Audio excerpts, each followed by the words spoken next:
Prayer house మరియు centre సంఘముల తరపున ప్రభువైన యేసుక్రీస్తు శ్రేష్టమైన నామంలో మీ అందరికీ నా ప్రత్యేకమైన వందనములు. ఈరోజు దేవుని వాగ్దానం 2వ పేతురు పత్రిక 3వ అధ్యాయం 9వ వచనం.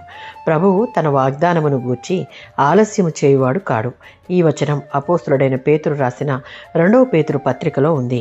ఆ కాలంలో కొంతమంది అపహాసకులు ఇలా అంటూ ఉన్నారు, ప్రభు తిరిగి వస్తానన్నటువంటి వాగ్దానం ఏమైంది, ఎందుకు ఆలస్యం చేస్తూ ఉన్నాడు అన్న వారి ప్రశ్నకు పేతురు జవాబుగా, దేవుడు ఆలస్యం చేయువాడు కాదు, ఆయన మరింత మంది రక్షింపబడాలని కోరుతున్నాడు కనుక సహనం చూపిస్తూ ఉన్నాడు అని చెప్తున్నటువంటి సందర్భంలోనిది.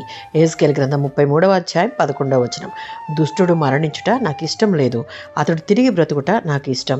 దేవుడు ప్రేమామయుడు, కరుణామయుడు.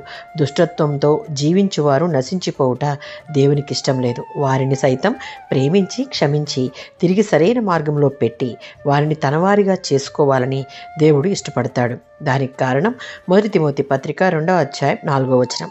దేవుడు అందరూ రక్షింపబడాలని కోరుతూ ఉన్నాడు కనుకనే ప్రేమతో సహనం కలిగి మన కొరకు ఎదురు చూస్తూ ఉన్నాడు.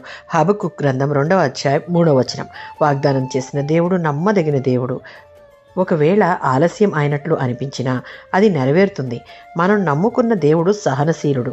ఆయన త్వరగా తీర్పు ఇవ్వకుండా మనకు సమయాన్ని ఇస్తూ ఉన్నాడు. ఆయనకు ఎవరు నశించకూడదని కోరుతూ ఉన్నాడు. ఆలస్యం అనిపించినా కనిపించినా ఆ వాగ్దానం నెరవేరదు అని కాదు, కేవలం అది దేవుని ప్రేమ. మన సమయం దేవుని సమయం వేరు. దేవుని సమయాన్ని అర్థం చేసుకోవాలి. దేవుడు సమయం ఇస్తున్నప్పుడు మనం మారాలి. పశ్చాత్తాపడి మన రక్షణను కాపాడుకుంటూ ఇతరుల రక్షణ కోసం ప్రార్థించాలి. దేవుడు మనతో సహనం చూపించినట్లు మనం కూడా చూపాలి. కానీ నిరీక్షణతో ప్రభువు వాగ్దానం తప్పకుండా నెరవేరుతుంది అని నమ్మాలి. ఆమేన్.